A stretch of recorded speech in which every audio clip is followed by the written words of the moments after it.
Shalom, selamat pagi Bapak Ibu Saudara yang dikasihi Tuhan.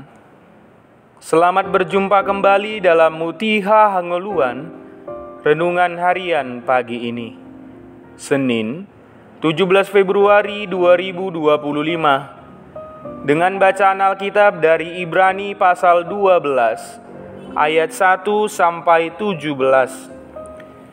Yang menjadi ayat renungan harian hari ini adalah Ibrani 12 ayat 15. Demikian firman Tuhan.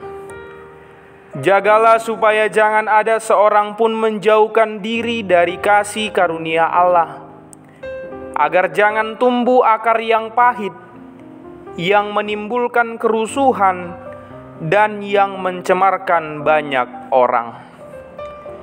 Hidup dalam kasih karunia.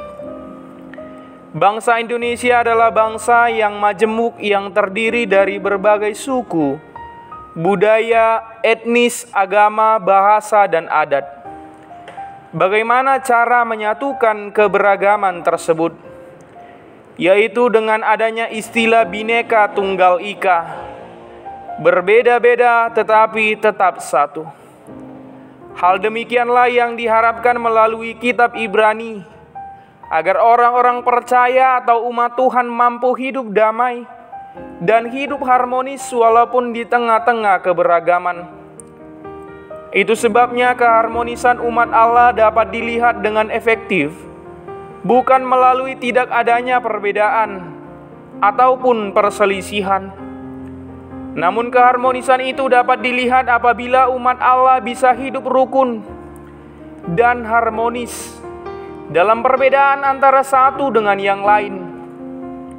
Karena kasih karunia Allah lah yang membimbing setiap umatnya agar mampu hidup rukun di tengah keberagaman.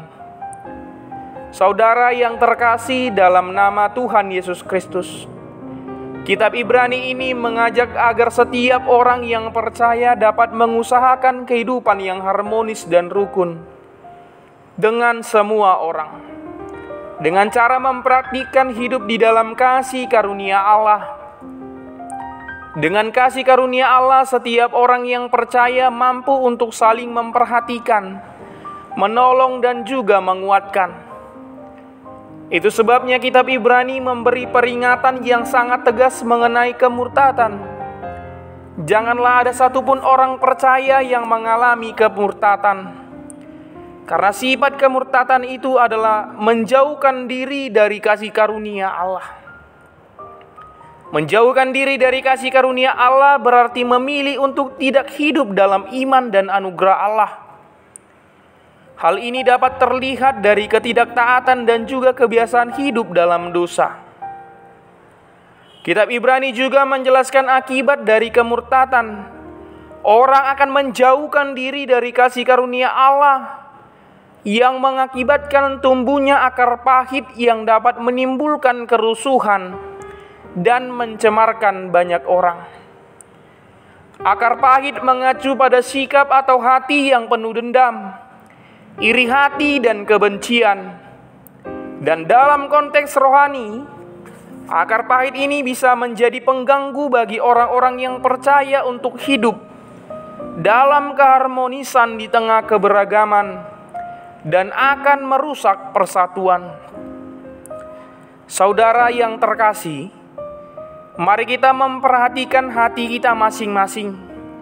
Sudahkah kita hidup dalam kasih karunia Allah dan memastikan tidak ada akar pahit tertanam di dalam hati kita, baik dalam bentuk amarah, dendam, ataupun kekecewaan? Marilah kita hidup dalam kasih karunia Allah, agar kita sebagai orang percaya mampu membangun keharmonisan dan perdamaian dalam bangsa, gereja, dan masyarakat dengan sikap rendah hati dan penuh kasih. Karena keharmonisan dan perdamaian tidak datang dengan sendirinya, melainkan harus diupayakan, dihadirkan, dirawat, dan dilestarikan, yang artinya perlu komitmen dan pengorbanan, baik secara materi dan emosi. Karena kunci dari keharmonisan dan perdamaian terletak dalam kasih karunia Allah. Kita memang ada di dunia, tetapi bukan dari dunia. Oleh karena itu, jangan biarkan dunia menjebak dan membinasakan iman kita. Kita berdoa. Ya Tuhan, kami ingin hidup dalam kasih karunia-Mu dan mencabut akar pahit yang ada di dalam hati kami, yang mengakibatkan dendam, iri hati, dan kebencian. Ajarlah kami sebagai orang yang percaya bahwa Engkau telah menebus kami dan membangun keharmonisan serta perdamaian di tengah kehidupan kami. Amin. Renungan harian hari ini ditulis oleh calon pendeta Yesya Yahu GP Siahaan STH. Demikianlah renungan harian hari ini. Selamat beraktivitas, Tuhan Yesus memberkati. Shalom.